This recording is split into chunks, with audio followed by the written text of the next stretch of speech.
before winter kicked off, like still like late fall, we got into our first real contact.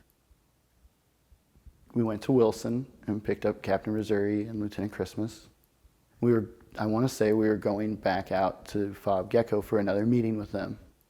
And we were en route Hyena, going past the AMP base that was right there. And I was driving, Nimick was the gunner, and then Adler and Menezes were in the vehicle with me, and then Captain Christmas was in the other seat. So we didn't even have even a full fire team with us. We had to leave a bunch of our guys back because they took their seats, because they needed to go and they didn't need to go. So we were driving. We were basically like right next to the AMP station when all of a sudden there was a big explosion. And it turned out they had shot a recoilless rifle at us. We herringbone off the road, pull security, and freaking they started lighting up the side of our truck. And, Nimick shooting the 50 cal, Daronoff's behind us in the other Humvee shooting the Mark 19. The guys in front of us are in Max Pros with their 50 cals. The guys dismounted, and they ran up and were moving on them. And so we're sitting there while we're hearing, the firefight going. I can't leave my vehicle. I'm a driver. I cannot leave my vehicle. I am the only reason that vehicle is going to be able to move when it needs to move. Gunner can't leave the vehicle. His gun's right there. He's utilizing that. So it's just me and the gunner in there.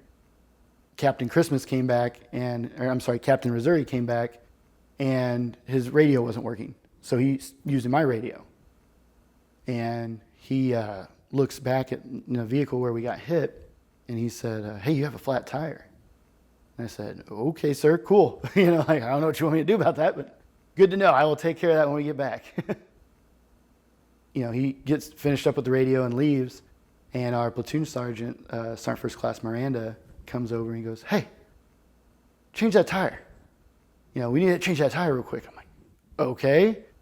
So I get out and I get the jack out of the back, and we had, that side of the truck had been lit up, and a round had gone into the trunk compartment, but it hit the shovel, which deflected it from going through our bags, like with all our sleep systems and all our stuff. So that was our saving grace, was that shovel. And I go and crawl underneath my Humvee in full kit with this freaking jack, because a platoon sergeant told Private Walburn to go do this. And okay, roger that. I do what I'm told. I'm getting under there and I'm messing with the jack. And all of a sudden, ting, ting, ting, ting, ting, ting, ting, they started lighting up my truck again. So I crawl back out, facing them with the truck behind me.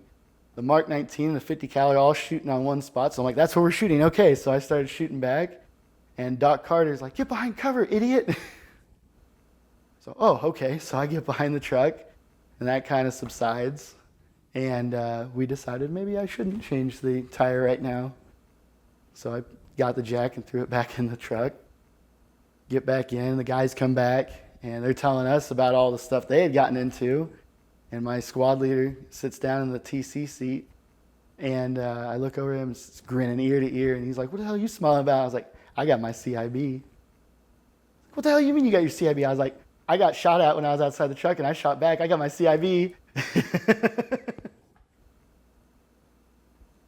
Because that was the big thing for us over there. Like, that's what makes you a freaking true infantryman, that you deployed and you engaged the enemy. That CIB meant the world to us, and I got it.